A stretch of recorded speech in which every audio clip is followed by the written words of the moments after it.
Coucou à tous les amis, j'espère que vous allez bien. Aujourd'hui on se retrouve pour une nouvelle vidéo et j'espère que ça va vous plaire. En tout cas j'espère que vous allez bien vous amuser. Aujourd'hui on va encore partager la parole de Dieu avec notre suite. Aujourd'hui je fais où est ta place dans le Seigneur, donc où est ta place dans Christ. Avant tout de commencer la vidéo, j'aimerais vous encourager à vous abonner, à aimer la vidéo et bien aussi à partager à vos amis pour que eux aussi puissent avoir de cette information. Et aussi vous dire que cette vidéo a l'avantage de vous faire connaître votre place dans Christ, de vous faire connaître comment vous pouvez en être fier en tant que jeune bien sûr, et de vous faire aussi connaître comment honorer cette place. Dans notre verset, notre verset de base, nous allons lire Jean 5, 1 à 4. Ça dit, non en fait c'est 1 Jean.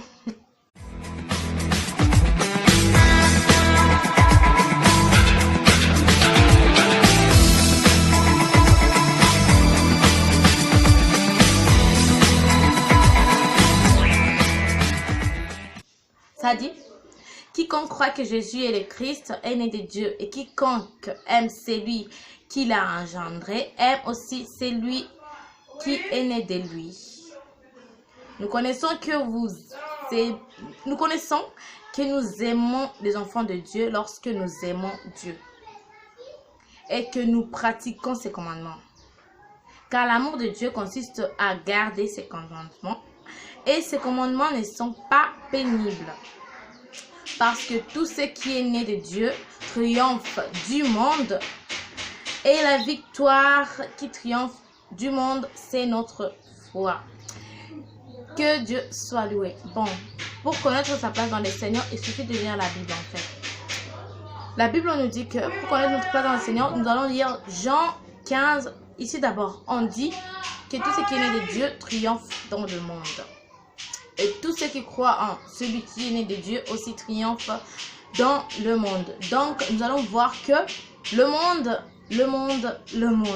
On va d'abord lire Jean 15, 16. Puis je vais aller par la suite avec une suite favorable. Jean 15, 5. Là, c'est pas un Jean, là, c'est Jean 15, 5. Je suis le cep. Vous êtes le sarment. Celui qui demeure en moi et en qui je demeure porte beaucoup de fruits.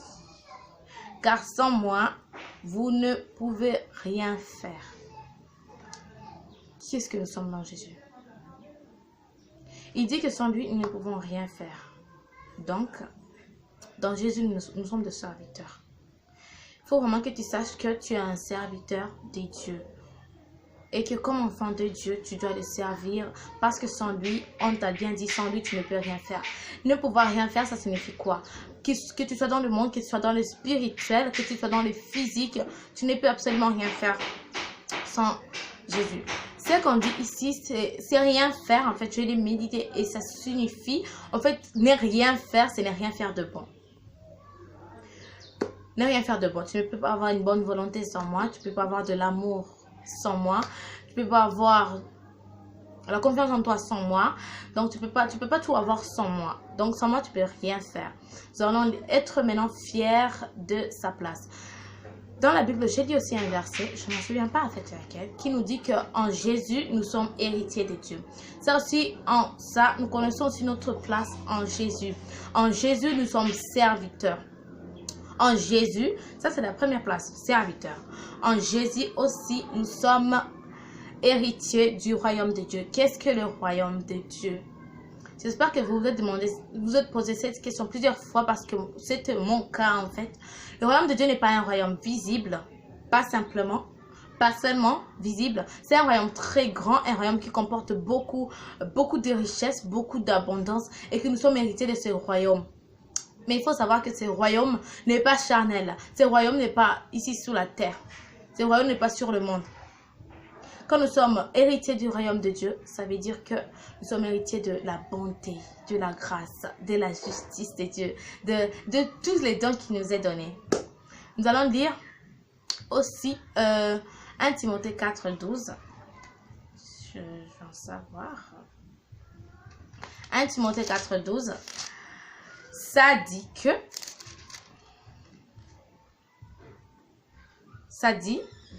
personne ne méprise Ok, cherche vu que tu pars. Ça dit que personne ne méprise ta jeunesse, mais sois un modèle pour le fidèle. Oh, d'accord, au revoir. C'était mon petit frère. Mais sois un modèle pour les fidèles en parole, en conduite, en charité, en foi, en pureté. Ok. Cette parole nous dit que nous sommes des fidèles, nous sommes des modèles en Jésus-Christ. C'est ça. Tu sors de là. Nous sommes des fidèles, nous sommes des modèles en Jésus-Christ. Ça veut dire, qu'est-ce que veut dire être fidèle? Qu'est-ce que veut dire être modèle? Comment l'expliquer? En fait, être modèle, je l'ai expliqué dans ma vidéo précédente. J'espère que vous l'avez écrit. Donc, j'espère que vous l'avez regardé et que vous l'avez compris. J'ai expliqué être modèle dans la vidéo précédente. Et maintenant, fidèle, ça signifie quelque chose qui est fidèle.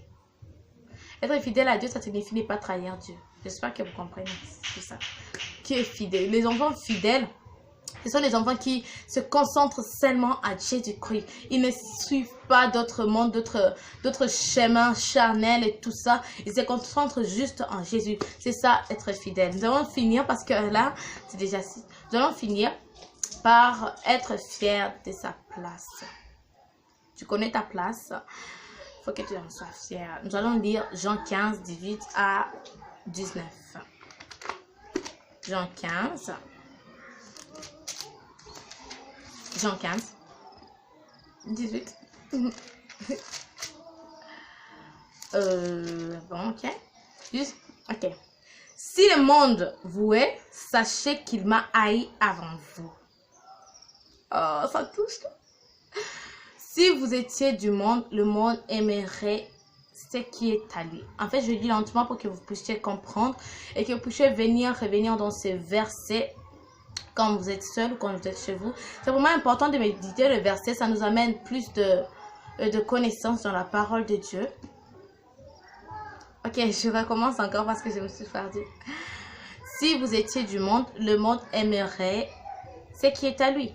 Mais parce que vous n'êtes pas du monde et que je vous ai choisi du milieu du monde, à cause de cela, le monde vous aime. Waouh! Quel verset touchant! Bon, attends, je veux terminer par là. Vous avez entendu, le monde vous aime à cause de moi. Ça veut dire que nous sommes vraiment héritiers. Et que le monde, c'est tout.